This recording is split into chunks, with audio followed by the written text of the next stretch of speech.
Come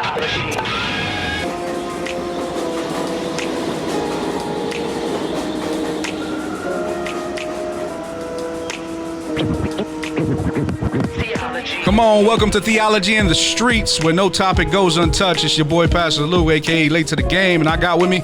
It's your boy Don Dada back in the building. And your friendly neighborhood jammer back at it. What up? And we got producer Kurt Classic, baby. Kurt Classic. Listen, Tats Nation, we loving y'all, man. Thank you for listening to everything we got going out. Listen, follow us on Facebook, at Tats Podcast, Instagram, Tats_podcast, same thing at Twitter, Tats_podcast. And make sure you check us out on YouTube at Theology in the Streets. Make sure you subscribe. We need those subscriptions. And, we just thank you for watching and listening. So, Today's topic, y'all, police reform versus police defunding. Yeah, we're going to get into that today. So actually today we have a special guest with us who's going to join us in this discussion. He is a retired police officer of the Rochester City Police Force, and his name is Wayne Johnson. Brother Wayne, thanks for joining us. Can you just introduce yourself and tell us a little bit about your backstory in the police? Okay, my name is Wayne Johnson. I worked 22 years with RPD, Clinton Section, 10 years on midnight, 12 years on days. So that means I've seen it all. Interesting job, difficult job, and it's good to be here and talk about this because I see, in my opinion, a lot of people think they're making some knee-jerk reactions to things and needs to be talked about and a little further. Cool. Listen, just thank you for joining us. Clinton Section, that's, if for our listeners out there, that's the east side of Rochester, New York. Northeast. But, east side. Northeast, dominantly Hispanic community? Or it used to be. I would say it's more mixed culture, right? Would you say that, Wayne, now, I would right? Agree. Yeah. Okay. Used to be probably, 10, 15 years ago, more Hispanics. Now it's mixed African-American, Hispanics. Mm-hmm. And you said you worked that section. You was limited to that section or you wasn't? That's just where I stayed. Okay. I could have gone to other sections and ever, but I just stayed there. Okay. Interesting. Yeah. Now, my understanding is that's part of what is called the Crescent. Correct. And what does that mean, the Crescent? I think it's just the design of the city, and that's where everybody ended up. But that whole area though was crime ridden, correct? Correct. Okay. Still is. Yeah, absolutely. Very high traffic, drug, right? Area, violence, right? You would say. Yes. Matter of fact, the police called it the war zone. Just some interesting stuff. But at first, to keep it real with you, when I first came out to my first night on midnights, came out of roll call, we had 7.5 pages of jobs holding, which is there's 15 jobs on each page. It was a hot summer and a little nervous at first because I kept hearing these stories. Then when I get out there, I realized, these just regular old knuckleheads, same type of people I grew up with. So then once you relax and get to know and learn your style, how you're going to deal with people, it's okay. But you still have to, watch what you're doing. You think because you're brother of color, it was a little more easier for you, or you think that that wouldn't really matter? It depends on who you were dealing with at the time, because quite often that can hurt you too, because it just falls in. At the end of the day, some people of color look at you, whether you're black or Spanish or not. You got that blue uniform on. You the police. You the problem. Now you had 22 years in. What kind of changes from when you first started to your retirement? What kind of changes did you see on the streets? Well, in the beginning, there was sections, and that's when everybody was talking about the community policing. So they wanted the community to know the officers that worked in that area, which was a good idea and it was working. And then I don't know what caused them to go to East-West, which was wild in the beginning. You had people complaining because of the getting used to it from the organizational point of view, from the department, where you might call and you might not get a response for 3 hours. So we pulling up on houses getting cussed out, which rightfully so. Think about that. You call 911, where you at? So that was difficult. And then they went back to it recently. But again, it's as policy changes for whatever reason, whether it be good or bad, and you're stuck there, So 22 years in the police department, Rochester Police Department. Yes. Give us a little background on your upbringing. Where were you born and raised, and graduated from, where you lived? Okay. Born and raised, like I spoke to you earlier before we started, I was born here in Rochester. Matter of fact, St. Mary's Hospital, which I just found out recently. I just turned 61, and on Father's Day, I never knew I was born on Father's Day. My sister told me that. I'm like, wow, y'all just let me know this, all this tease. But anyway, so we lived in Hanover houses. Now Hanover projects, real quick. Let's go over that. Yeah, baby. Hit them with the history on Hanover projects, man. Yeah. Hanover projects was one of the largest projects in Rochester, New York, and it was in the area of the Hudson Avenue area. It was Joseph and Upper Falls. No. Right? Yeah. All that. It was all that. Oh, that whole block. That whole block. From Joseph to Hudson. To Hudson.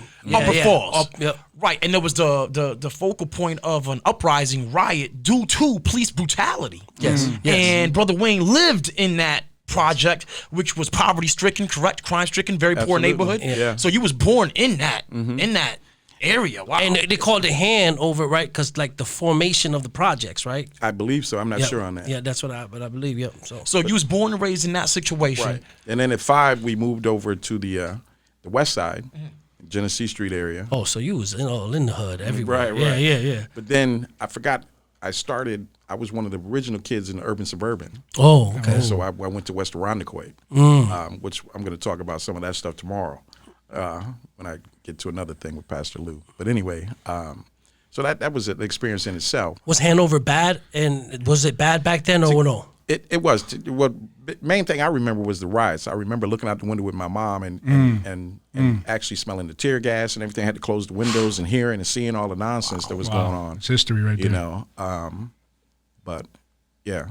So graduated from high school, West went Irondequoit. into the Air Force for 9 years, correct? Yes. Wow. And tell us about that experience.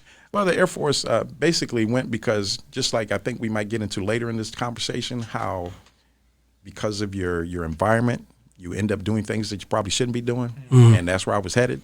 So I spoke to a friend of mine who I went to school with. His mom knew someone that was a recruiter, and she said, "Why don't you go talk to my boy down at the federal building?" I went down there, took the app test, whatever, and did well. And he said, "When do you want to leave?" I said, "How about yesterday?" So I came home to my mom. My mom thought I was tripping. I said, "Yo, Mom, can you give me a ride to Greyhound?" She said, "What?" I said, "Join the Air." "You did what?" "I'm gone," because I was going to end up in trouble here. So I went into the Air Force, and I had a girlfriend that was like, "Oh yeah, guys go to the Air Force to become a man." "Oh, whatever." I'm going because I'm trying to get out of here before I end up in A jail or statistic. something. Exactly. So what did Air Force came back? I think there was a 2-year waiting period before you became a cop. Yeah, it wasn't really a waiting period. It was just like I spoke about earlier before we came on the air, is with the background. You have a background check. Matter of fact, there was a Spanish kid that I worked with. I worked security at St. Mary's for 2.5 years, and he took the test, and he didn't do well. And I said, "Yo, it's $10. Take it again." So we took it again together. He got in, and I missed the class by one person. Man. But anyway, I got on next year. But again, that background and everything else, it's a lot of nonsense because there's people that play games with, well, come on, man, I know at one time you must have did this and must have did that, and you trying to be transparent, and boom. They use it against you. Absolutely. So they were working with your psychology then. They was trying to check you. See, maybe was it a test though? Were they trying to test you? No, I think it was trying to limit the officers of color. Okay. Yeah, I think it's geared that way, right? Exactly. Yeah. Saying I said that last time. Yeah, I think it's geared that way because I had a nephew that was trying to apply for the police force, and at the time, he had tried to smoke weed, okay, but he wasn't a smoker. So what I mean by that is he attempted, but he didn't like it. He probably didn't inhale right, whatever the case of what it was. And so he didn't like it, so he didn't smoke. So when I talked to him, I said, when they ask you if you smoke weed, and you know me, I'm a pastor, I said, tell them no. Now, listen, it's not that I'm advocating for him to lie. I said, they're looking for someone that did it On a regular basis. Right. You tried it, you probably didn't even inhale right. Yeah. You know what I mean? You don't even like it. So obviously you didn't inhale right. You know what I mean? So I'm like, so you qualify as saying you just didn't do it because you basically didn't do it. You really didn't do it. You know what I mean? But he got nervous because he wanted to be transparent and he wanted to, he said, oh, they might come with the lie detector test. You know how they say all that stuff. So boom. And then when he got it, And they used it against him. They used it against him. Yeah. They used it against him. So let me ask you this. So when you finally became a police officer, what was the training like? How long was your training? Before I get to that, Yeah. let me back up a little bit Go ahead. about getting on with the background and everything. Just like I spoke to David earlier and mentioned that I had to fight to get on. Okay. Now here I was a cop in the Air Force, K-9. Oh, you was a cop in the Air So Force. in the Air Force, you were police, military police then. And when I say K-9, I worked drug dogs, bomb dogs, all of that. And did presidential support for Vice President Bush back in the day when he was doing a commencement in Louisiana. You know, so I worked with Secret Service, all of that stuff. So you were more than experienced. Correct. Oh, you qualified. So then when I get to taking this test, did well, get to the background, and had to take the psych test, 1,000 question psych test, go speak to a psychiatrist for like 35 minutes. I'm not qualified. What? Really?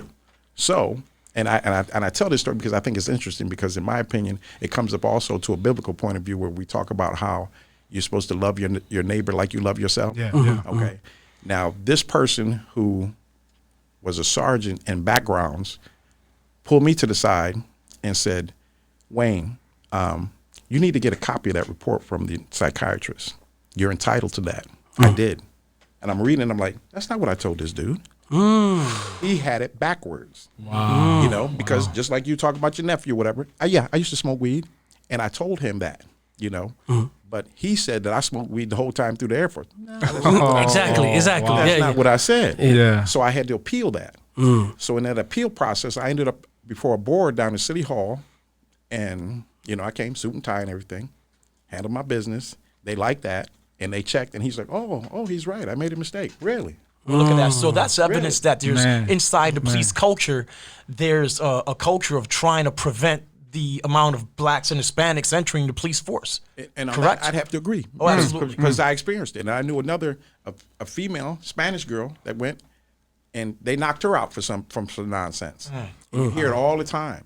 And I told her, I said, you need to appeal it. You need to do this. You need to do that. Oh, wow. But sometimes people get to the point where they're like, you know what? It's not even worth it. Yeah, it is. Yeah. So we need mentors like that Yes. for young blacks and Hispanics trying to get into the police force who come up on these obstacles and they need that guidance and knowledge that you just gave, man. But to keep it real with you, like I like Pastor Lou's world, in all transparency, there was a brother in that background. He was bumping them off too. Yeah. So that color blue is blue. Hello. Yeah. Yeah. Okay. Yeah. Wow. Yo, this is that's- some good stuff, Yeah, baby. Okay, so This now is you're some in. good stuff. Lou asked the question. training. Now you're Yeah. in. Now the training, when I came on, remember how you mentioned earlier about being in shape and all that? Homeboy was out of shape. Right? so we would get to that run. I'm like, whoa, you know. So they had people helping me and whatever. But anyway, I made it through. But the training was intense, where a lot of long hours sitting in the classroom, and I'm good. I can sit right here with eyes closed and not even move. They try to get a picture of me all the time. You know, you're not gonna catch no picture of me sleeping, brother. Stop tripping. But anyway, then you have people that, you know, they do well in testing and everything, and at the end of the class, when you get your test back or whatever, they want to review it. Some people would even put a wrong answer for the discussion. Stop tripping. We tired. We want to go home. You know. So and then I went through. It was in the wintertime, and it was at the Sibley building downtown. We had to park at the Ramp Garage, which is across from the Y. So you walk in, it was crazy. But even when when we did our run, we were like, where are we running? They were like, outside. You know, we running in the snow. So, but it was intense, where you have a lot of people coming in from different aspects of police work. You had judges come in teaching you law. You have, of course, you had the physical training, Defense. self-defense, defensive tactics, all kind of stuff. So, Any de-escalation training? yeah, there's a lot. Just like when we were talking before about, I had it happen to me one night. There was a young man that was in the academy. He was the youngest. I was the oldest. We were on a job, first job, right out the box, a domestic, and first she says arrest him. She says no. So I'm like, yo, let's go. And then he starts running his mouth. And before I know it, I'm in his face just like going off. And then my partner's like, Wayne. He screamed my name like 4 times before I even heard it. He almost had to walk me to my car because I like blacked out. You know. So there is times when you have to have your partner, whatever, has to pay attention. And that's why my partner, before I left, we worked good together because we knew each other, you know. And So he calmed you down. And that was early when you was early, just started. So there was right? that accountability with your partner. Correct. Okay. Which was completely absent in the George Floyd incident. Yeah, I mean, Right? Because you would have done that, right? You would have been like, bro, Absolutely. please get your knee off the man. Absolutely. That was crazy. Yeah. How did you feel when you seen that as an ex-police officer? How did you feel? I'm looking at it and I'm like, just like I spoke with David earlier, is I would like to see all the police departments in the United States training from the same manual. Because I've seen incidents where people of color have lost their lives, and in my opinion, a lot of it comes from training. You know, or a lack of. correct. Right. You know, and then you see some people that are out there and they come from suburbia, whatever. They're afraid. You know, if you're afraid of a people, just like I tell a story, if I'm afraid of you, now say I have a dog that I beat all the time. Okay, now Lou comes over to visit. Lou wants to pet him. He's biting Lou because he think Lou about to hit him. Now he becomes a fear biter. So that dog is approaching Lou with aggression because now he's gonna keep him up off him. That's the same thing with a person. If I'm scared of you, I don't want you to know that I'm scared, so I'm gonna come at you aggressively. You know, to back all that up. That's and good. Then before you know it, that's what I do every day because I'm getting respect. I'm punking the world. I'm in charge. I got a uniform. You know what I'm saying? And I see that, and it's like you need to relax. Yeah. You know. How about that little code of silence of that police officers? You know, it's a gang. It's similar to a gang, right? Because you have each other's back, and you're out in the streets doing, fighting crime, and and anything can happen. Right. So there's a bond. There's a bond. Now, how thick is that bond, and how far does that go sometimes? Now, what I experienced was, like I said, I had one partner that we took a lot of jobs together, and obviously, if he's tied up on something, you get dispatched, another car meets you at the scene, what have you. But I think more of a. It wasn't like you'll hear the thin blue line and all that stuff. I didn't really see too much of that. What I saw was like handling our business. Now, which was the first time when you hear an officer call out for help. It was kind of crazy. It was kind of cool being a cop that you see cars coming from Everywhere. You ain't even got to get on the radio. Just go.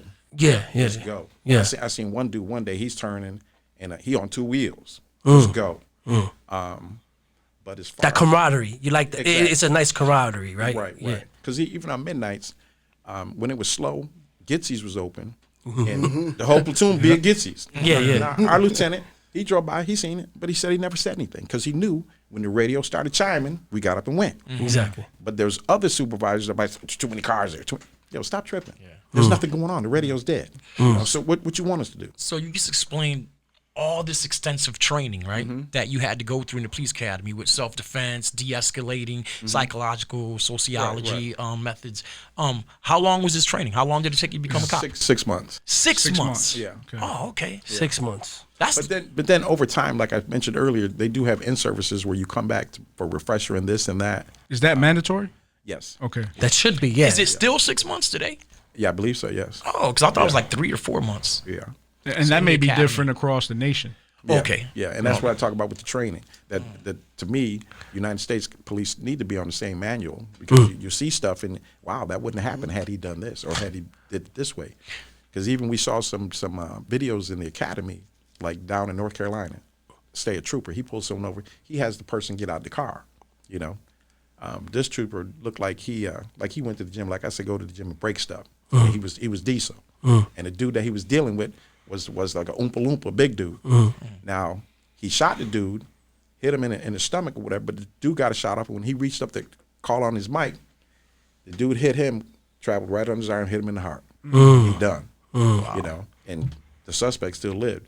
And I say that to say this: when you get someone out of the car, that's a disadvantage to you. You have them in the car. It's all in how you handle it. Right. Good point. If you follow your training, as you come up to the vehicle, you check the trunk, make sure it's closed. There could be someone in the trunk, so you want to push it down, make sure it's closed. You want to stay, if it's a four-door, stay between the beam, and you kind of slant yourself so that if he's going to make a move, you're going to see it. Yeah. You know what I'm saying? And you got all access to him. Exactly. Yeah, you got all access to him. Yeah. So it's all in the training. You have to be on your toes 24/7. Even when you drive down the street, you got to know what street you on. If I got to call out, what street? So for the defense of police, it's a job that's strenuous. Yes, It is, right? You're multitasking 24/7. So don't you think that would require consistent training instead of just a Correct. 6-month training course? And then you said like every now and then, every like year or something, you have to go in for retraining for this or something. Right. But when new stuff pops up in society, they address it. Okay. Come out with things. Okay. Even when we had an officer that took his life. Okay.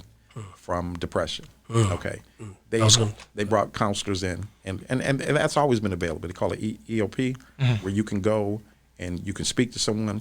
And they tried to emphasize that it doesn't mean that you're weak. It means that you're human. Yeah. You know, Yeah. if you need help, reach out, ask for it. It's there, and it's you know, it's not like it's gonna be all blabbed out like, you know, Wayne went to talk to someone. Yeah, but does that have something to do with maybe the machismo nature of the position of being a cop? Yeah, I That think so. they don't want to look weak before someone. I think so, and you know, guys do that anyway. Yeah, you know, yeah. guys do that anyway, but probably more so, like you said. You know, I'm wearing this uniform. I'm supposed to be tough. Nothing's supposed to bother me. Yeah, yeah. You know, Is there you know how the streets have a no snitch policy?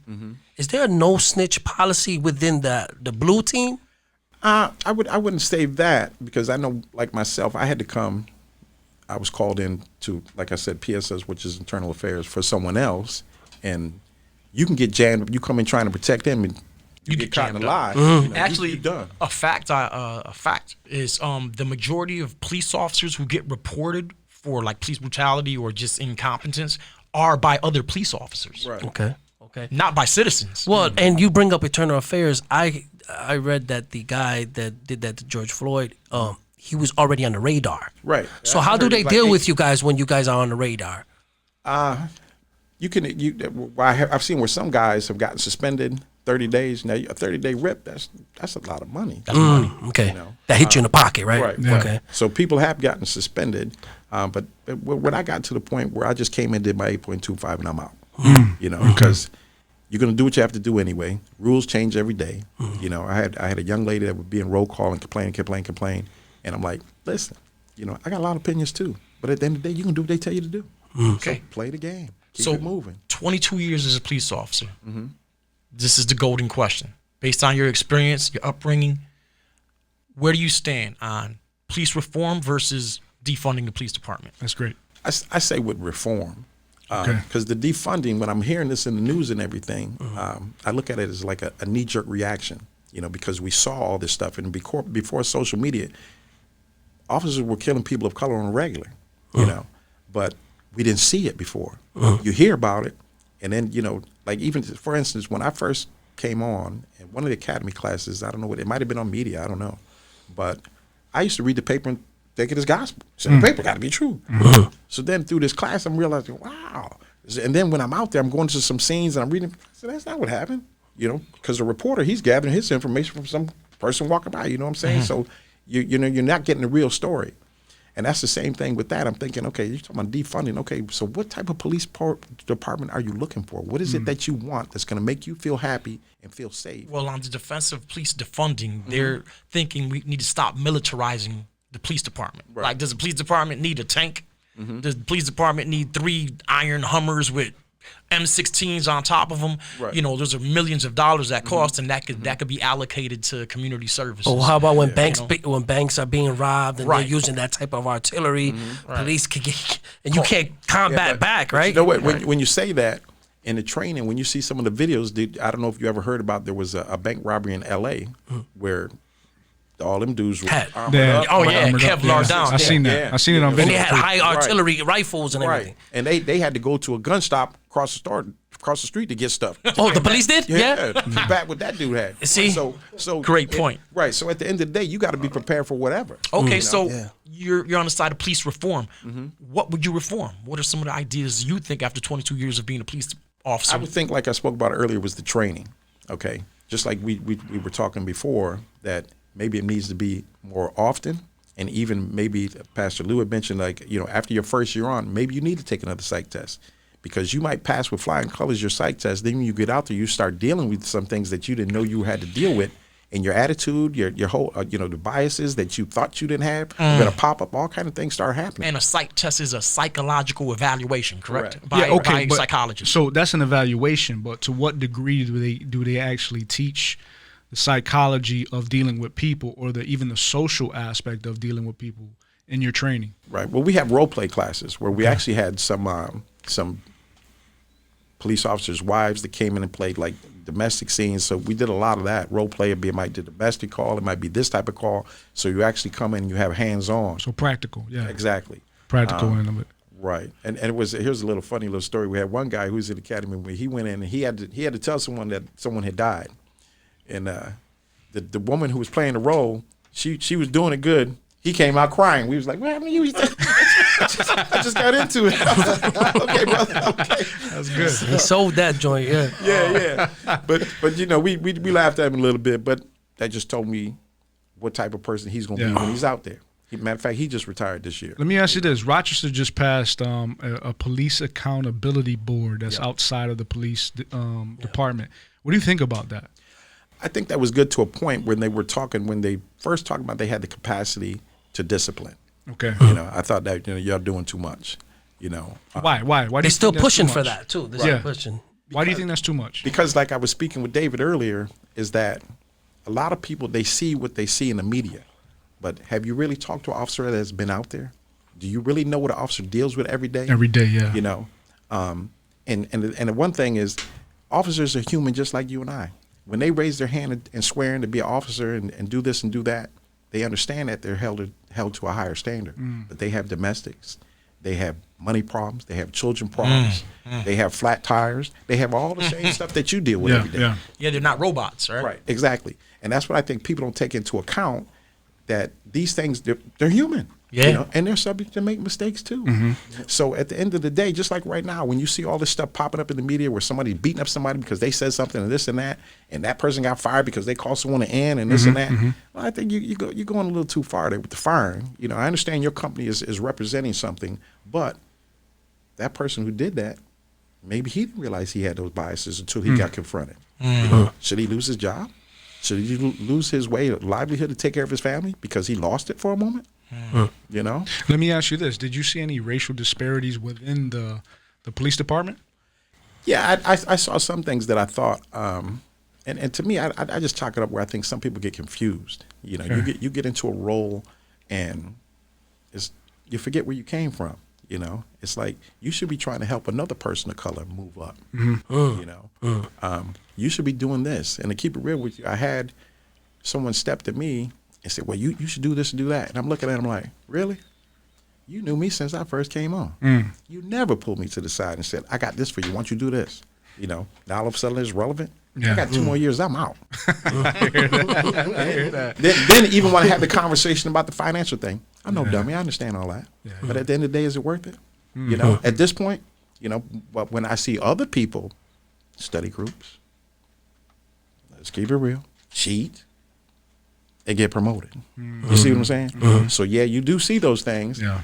But like I was talking to a young man the other day, it's like, I like to think, pick your battles. Okay. Now, if I'm trying to fight you about something, how is that going to affect me personally? Is it going to benefit me because I'm trying to stop this or do that?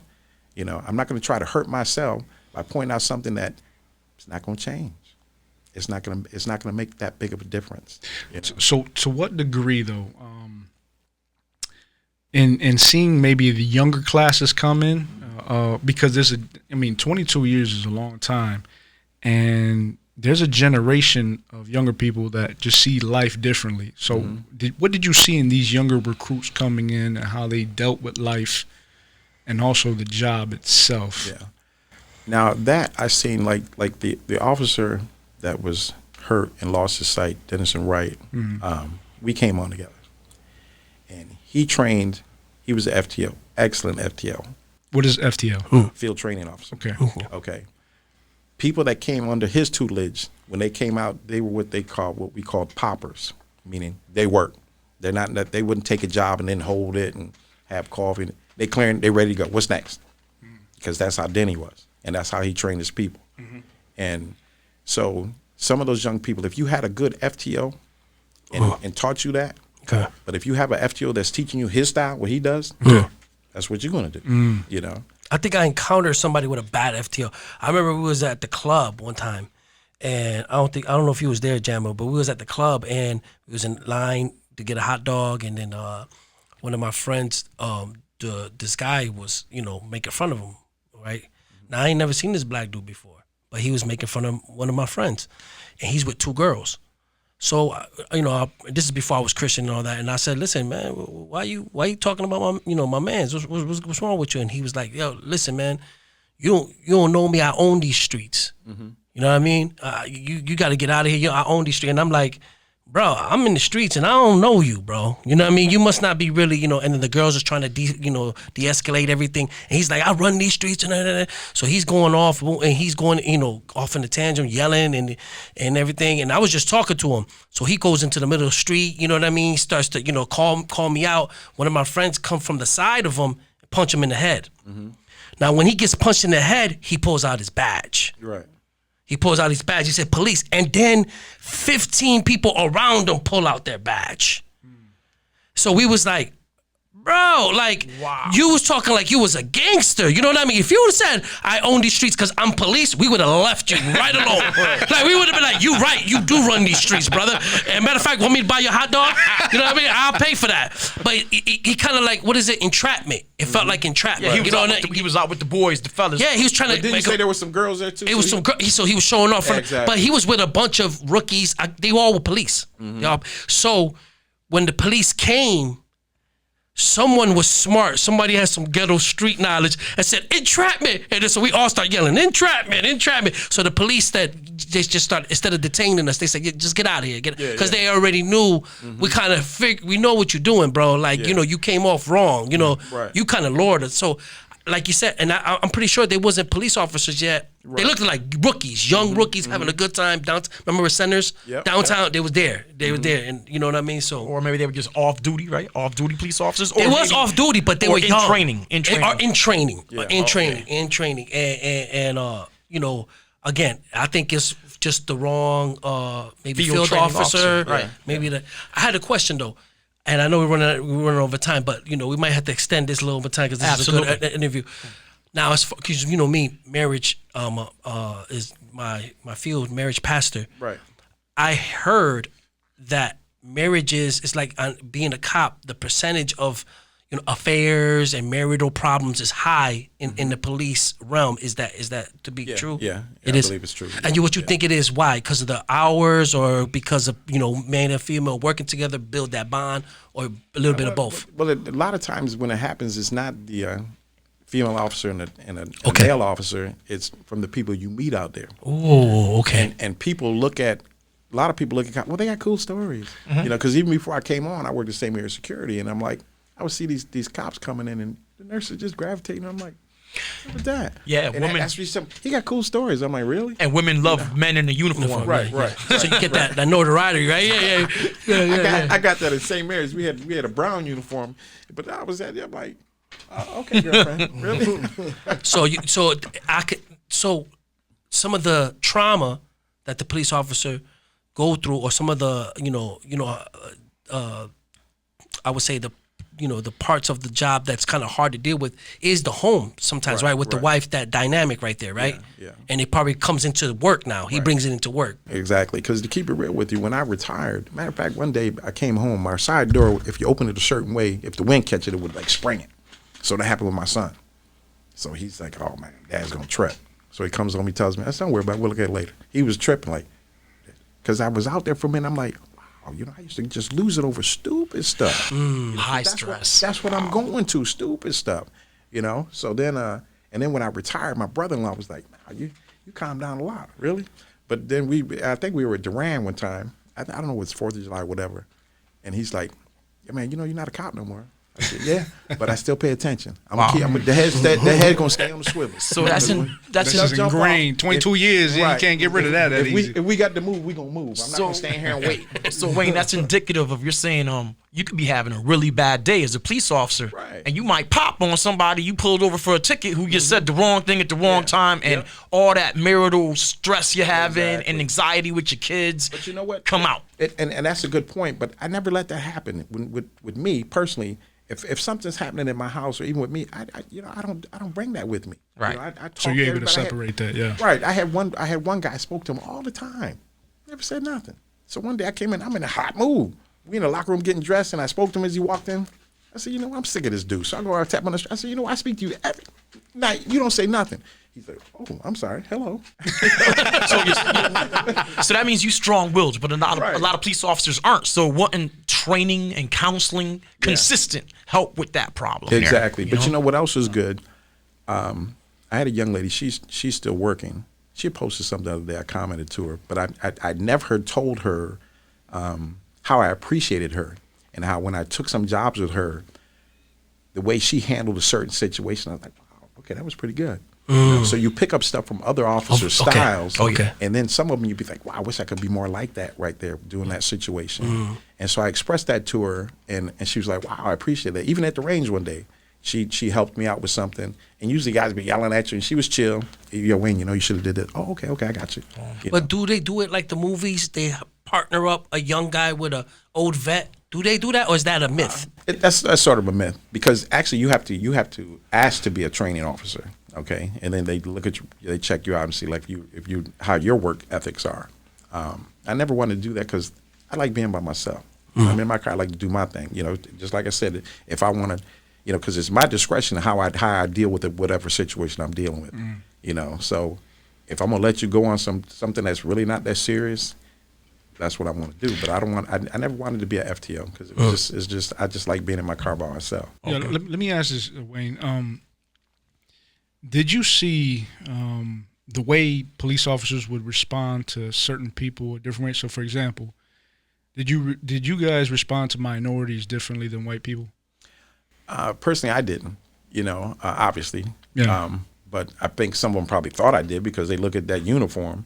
But and at the end of the day, sometimes you got to talk the talk and walk the talk with some people. I had times when I pulled this guy over and they think like he pulling the driveway, say, "You ain't safe," like safe? No, you're not safe. So I put him in the car, and probably about 15 people come out the house. I'm by myself, so I'm asking the dude. I said, "This your people?" Because he don't want to talk. He don't want to tell me his name. So okay. So I had some words for him and rolled up the window. But even after all that, I wrote him a couple of tickets. I let him take the car home and take his plates off him, so I didn't have to tow it because it was his mother's car and everything. But, and I say that just to say that I try to go that little extra mile for people. Some of them appreciate it, and then others don't, because I had one dude roll up on me in Wegmans out on Hudson. Oh, you that nasty cop, whatever. So Whatever. you remembered your face. Yeah, whatever. But I've had people roll up on me and appreciate me, especially when you're dealing with someone that just lost someone. And that's a good feeling when you were able to do something to help them in a difficult situation. But you did the inner city. Now, did you see when you dealt with someone from the suburbs, whenever you encountered them, did you see some type of sense of entitlement, like they could talk to you anyway because they're, you know what I mean, like they had that privilege type attitude towards you, or no, always gave you respect, or usually respect, but if they did, it got straightened out. It got nipped in the butt, right? Real quick. Yeah. Because that like in my family, they know me, and I was telling my cousin in California, I've been talking to her lately, and I said, your cousin crazy, So when I escalate, people look like, oh, that cop crazy. Yeah, he is, So as far as the beginning of your career and then the ending of your career, these streets, did you see a difference? And if you do, what is it with these kids now? I think it's gotten worse. Okay. Very much so, because I was doing a crossing guard thing one day at Portland and Clifford, and school bus goes by. Some kids waving, and you get near the back of the bus, a little kid flipping you off. I'm like, what? Wow. So, but and then as you know, he's taught that, he's learned that. And then, but one thing that bothered me is how even DKX would be talking about the water cooler, people calling talking about the police. And my thing is this: you can ask yourselves this question later. In your lifetime, how many people have you met that totally keep it real? They tell the story like, yeah, I slapped her in the face, I did this and that. Nobody keeps it real. They're going to tell the story the way they want you to hear it.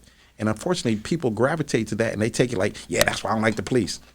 They didn't take it real. Why did you have negative contact with the police? Because even if you had negative contact and didn't come up with an attitude, we talked about this before we started. Some people let you go. True. With a conversation. Yeah, it's true. So approach is everything. Exactly. That conversation might go further in this situation not happen again than a ticket. If you break it down to them and understand, listen, been there, done that. And that was my thing, been there, done that, because I done a lot of stuff, so been there, done that. Understand that. Even with domestics, listen, understand your heart is hurting. But at this point, you need to use your head. Your head knows what you should be doing, but your heart is saying, no, it's going to change. So it's a difficult thing. There's a lot of difficult things that we dealt with, but it's all in how you handle it. I had one female cop, we went to a job, domestic with the mother and daughter.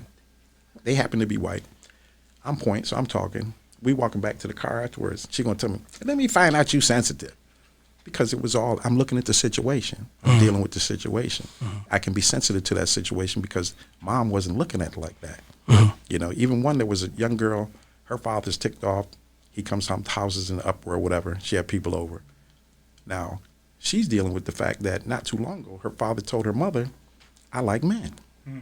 Okay? So, wow. You know, and I told him, I said, you know what? You need to take her to McDonald's like you used to do when she was little. Sit down and talk to her. Stop all that nonsense. You know, look what she's dealing with. You talking about the house. Look what she's dealing with. You know, think about that.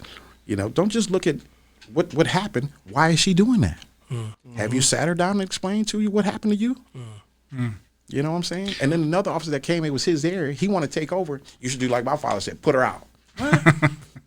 It just made it worse. Exactly. Yeah. Let me ask you this: for any major crime, murders, what is the responsibility of police when they address a scene like that? Well, first coming on scene, obviously you got to secure the scene. If the person, if you can see the person is done, then you know there's calls, and you call for a supervisor. They come, but you know what you need to be doing. Because I've had one incident. I was first on scene, and some girls just walked away from the car. Told me, in the car. Thank you. So I go over there, and sure enough, the dude's dead in the car. Rural Metro pulls up. You want me to check? No, I think I can make this call myself. You know, but it's just crazy. But that's the first thing: is secure the scene, and if there's any witnesses. But a lot of times people don't want to talk. Yeah. You know, and understandably so. I understand that. You know, because retaliation. Because we've had times when we had to watch people's houses because they might have been witnessing something, and you know, people are already threatening us. It's tough. Let me ask you this: kind of moving to the theology end. You recently became a Christian within the past 5-6 years. Yeah, well, I was always going to church, but just to the magnitude that I'm doing it now. Okay. Yeah. What kind of religious freedoms do you have within the police force? Good question. Well, actually a lot. You know, we had one brother, Jim Woodward, started a little morning like worship thing. We would go in after roll call, share some scripture, and say a prayer before we hit the road.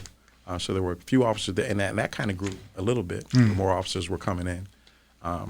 But as far as like, you know, a prayer before we hit the road or nothing, we had one brother that did that, but it was just, and it wasn't really a prayer. He would just say, remember, we work for God. But other than that, you know, you have some people that do go to church and try to, because that's what Jim got me going to Northridge for a while until I started coming here. Yeah. So y'all don't have like chaplains? Yeah, there is a chaplain. Yeah. Okay, there is. Yeah. Okay. Yeah. Okay.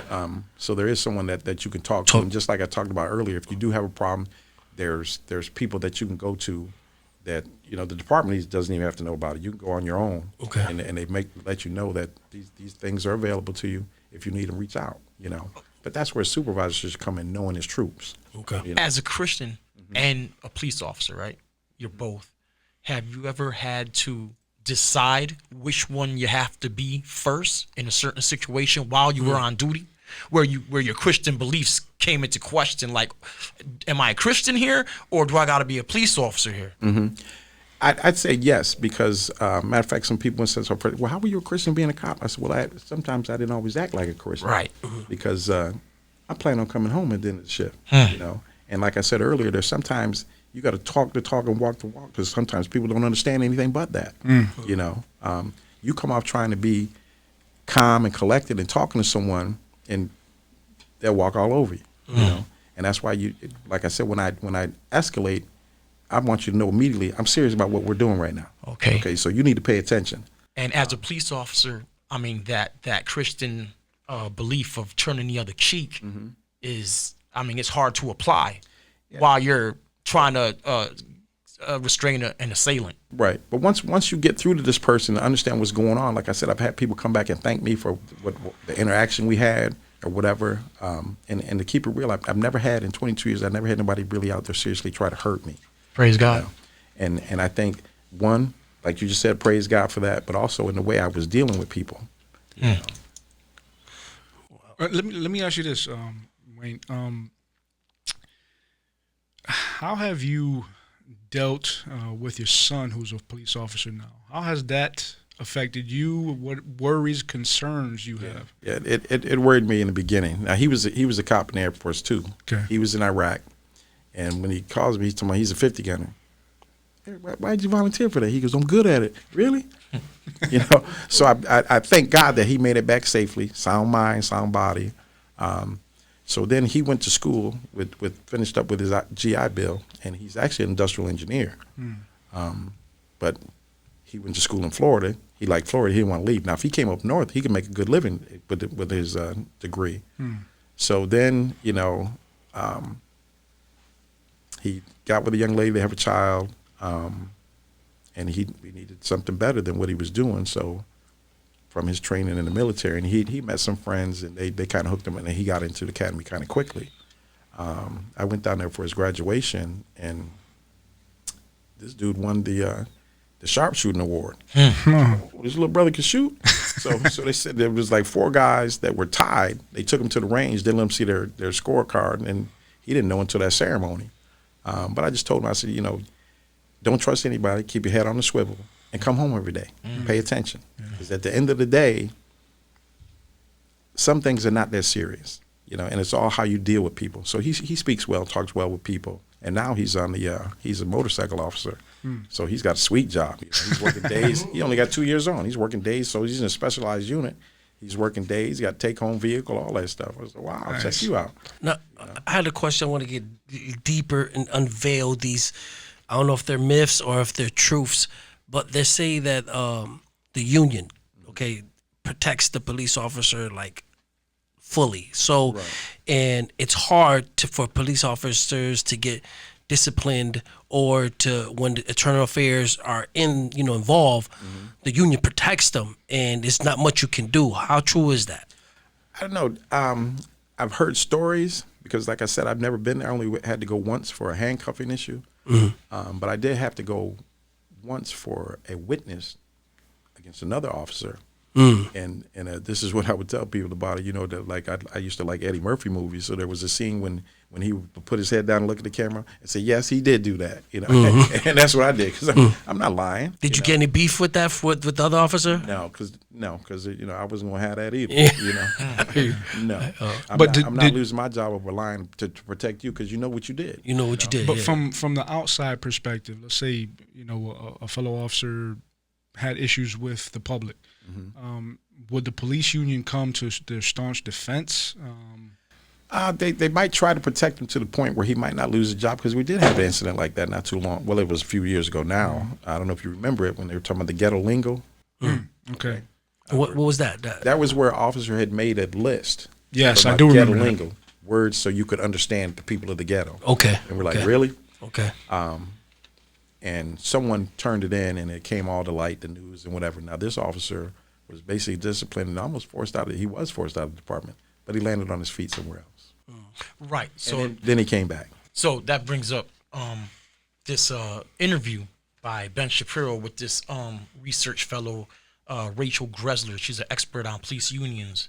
And she says they have extreme management authority, where it's almost impossible to fire police officers. Right. But when they do, the police union gets them reinstated. Right. So it's very hard to get rid of bad police officers. And so that's hard to change the culture of in the police force. And it, also the police unions tie the hands of the police chiefs. Like, let's say you have a police chief and they're like, yo, we got to change the whole culture, man. We got to change this whole thing. And the police unions make it almost impossible due to that qualified immunity thing, which prevents citizens from suing police officers who transgressed on the civil rights of certain citizens. And there are no disciplinary measures implemented on police officers. Also, the police union, they promote politicians. They contribute to these politicians, local politicians' campaigns, gets them elected. So these politicians, in turn, protect the power of the police unions. So, and then if you have a politician that wants to do some reform and take away power from the police unions launch campaigns to get that politician unelected. So have you ever experienced or witnessed anything like that? I do remember seeing a lot. I can't remember who the chief was at the time where the union and the chief was arguing or fighting back and forth on certain issues because they have to negotiate for contracts. Yes. You know, so you do see that and you hear it, and unfortunately, I never went to the meetings because it's like, okay, you know, Very important at those meetings. The only people present is the police department and the police union and city officials. There are no taxpayers there. Right. It's closed to the taxpayer. So the taxpayer has no voice. No say. Yeah. and they might have what do they call it, a negotiator? That's Yes. there? Right. Yes. Right. Yep. Wow. So that's a prevalent problem. Yeah. That 'Cause and, even when I was in the academy before you were even sworn in, yeah. union dudes was coming out here telling me how that happened. I'm Yeah. not even sworn in. Union. That's what I'm saying. So yeah. that'd be a great starting point for police reform is deal taking with power the away union. from the police union. The union has all the power. Oh, absolutely. Right. Yeah. And they prevent police reform. Exactly. The exams, like you said, are catered a little bit so that people of color don't really get into force, Right. so they could keep them as a minority. Yes. right? And those are part of police union contract. all by the union. Yeah, by the union. All by Yeah. the union. It's all designed. Yes. By the union. Yeah, man. So back, that's back to the beginning when I spoke about how I had to fight to get on. The person that spoke to me, and because apparently she liked the background stuff that she had already done on me, was a woman and a white woman that looked out for me. You know, and I'm talking about she called me in and to her office and asked me a question point blank, and I answered her, and she said, "You're all set." You know. Well, thank God for her, man. Absolutely, absolutely. And through the years that she was there were people that didn't care for her. You know, why is that? You know, it's just weird. You know, you watch the world and you watch people, and like I said, that's one of my things. I like to just sit back and observe. Yeah. You know, and you see things and you're like, really? Hey, let me ask you this, because our time is cutting short here soon. Since everything that's happened with Black Lives Matter movement, with the protesting, what has been your perspective as a retired police officer with everything that's going on? And where's it going? Like, where do you think everything's going with all this? But like I said, I believe reform would be the place or the direction to head. Defunding, if you want to reform, you're going to need money to do that. Like the extended training periods, the more often training periods, the model that you want to see, you're going to need money to do that. Absolutely. So like I said earlier, I think that's a lot of like a knee-jerk response to defund. You hear someone else say it, now it's all over the country. You know, so it needs to be some uniform training. And also, like I said, what type of police force are you looking for? And the one thing that bothers me is, yes, people of color have the same rights as everyone else that's born here in America. But at the end of the day, when you get out there, you need to check yourself and realize that you really don't. You know? So stop trying to fight the police, okay? Officer, I need your badge and name, you know? Fight the good fight later. Because at that moment, that very moment, you got to know when. You got to know when. And when you start trying to fight, what's he going to do? Get on the radio, and then the cavalry's coming. And the cavalry coming, you know who he's coming to back up. He ain't coming to back you up. He's coming to back his boy up. To pick your battle. Exactly. Pick your battle. You know, pick your battle. And until that happens, because there's a lawyer, what's her name? I think it's Sunny Hostis or something like that, black lawyer. She was on CNN years ago when all these shootings were happening. She teaches a class in law, and she said what she teaches her students is any interaction you have with the police should be short, concise, get in, get out. Stop all that nonsense. I took criminal justice, get out, you know, because you're not going to win at that very moment. And then until we see a world where everybody is treated the same by the police, that's what you need to do. It is what it is. Even way back when I was in urban suburban, you know what I'm saying? It is what it is. It's the world we live in. It's messed up, as bad as it is. But at the end of the day, what do you want to do? You want to come home to your loving family. You All gotta- that extra stuff is not even worth it. Do you have like any? you said, pick your battles. Pick your battle. So, do you have anything to your, ex fellow comrades? Any message to the police? Do you have anything to say before we sign off? And like I said, with the defunding, I think what they want to do is get rid of the bad cops. And my thing to cops and even some of my ex-police officers that I work with, if you're a bad one, change your behavior, you know. And if you're a good one and you see someone that hears this conversation and is not changing their behavior, then you need to pull them to the side and tell them and put them in check. And supervision, that's why it's supervision. Like I spoke about earlier, when you work with someone for a while and you're on the radio, you can tell, you can hear the different diction in his voice when he's scared or something's going on. Supervisor's supposed to know that too, you know.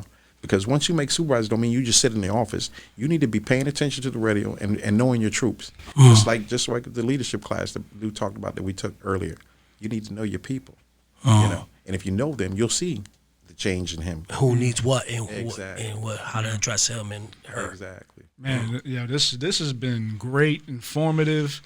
Brother Wayne, I just want to thank you for coming and joining our podcast here tonight, and thank you for just sharing and being honest. And your first interview. Yeah, he's our first interview. Yeah. So yeah. big ups to Brother Wayne. But right now we're gonna pass it over to Jammin. He's got our final thought for the day, and then we'll just finish our show. All right, final thoughts, man. Police reform versus defunding of police departments. I think we came to the conclusion from a 22-year vet police officer that a reform is the better solution. We need to change the culture within the police department. We also need to change the culture within our own people so that we can stay alive on both sides. And ultimately, it comes down to the hearts of men, man. And love your neighbor and utilize your authority with responsibility. And let Jesus Christ Almighty enter your hearts, man, and change your culture so that you could be a benefit to humanity, man, and your communities. And I'll leave you on that note, man. Nice. Yes, y'all. All right, so we're going to finish up our podcast with our ending segment called Street Spotlight. And this is where we have an artist that just has a dope track for you to listen to as you ride out. And representing Los Angeles County, California, coming out of Southgate City, we have Adam Cruz, and the song title is Together We Have Everything, featuring Damaris Vega. And you can check out Adam Cruz on his website at adamxcruz.com, or you can catch him at IG, Facebook, Adam X Cruz. And also check him out on YouTube at Adam Cruz. So listen, make sure you check us next week as we're going to get on into our next topic. But yo, check out Adam right here. Hey, listen, Tats Nation, keep riding with us. Yes. Tats Crew going to keep driving it. Yeah, Tats Nation, shouts out to LA. Shouts out to all our listeners. Peace. Jesus loves me, this I know, for the Bible tells me so.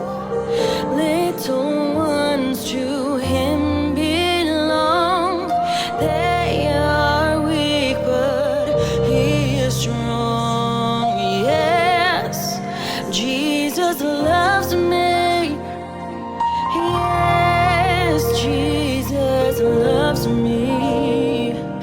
Yes, Jesus loves me. The Bible tells me so.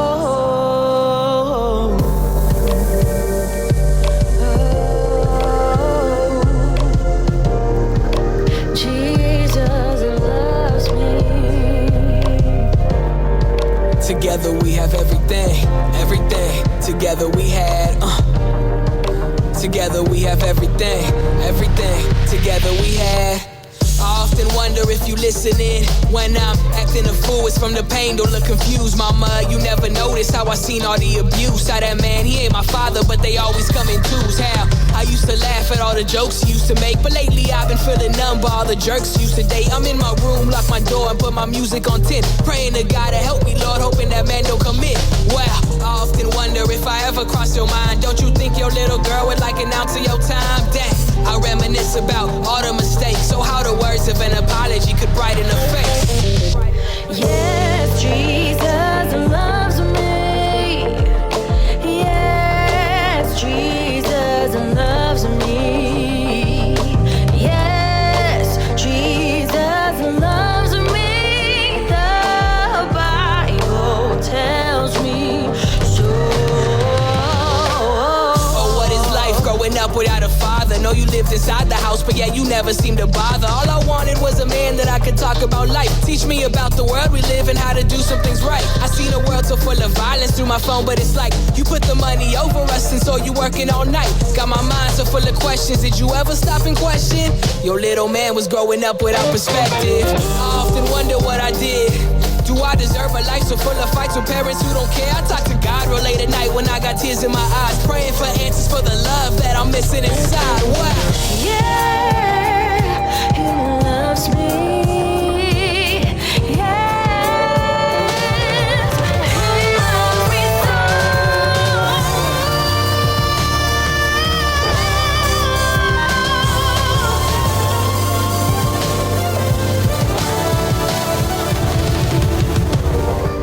Together we have everything, everything. Together we had, Together we have everything, everything. Together we had.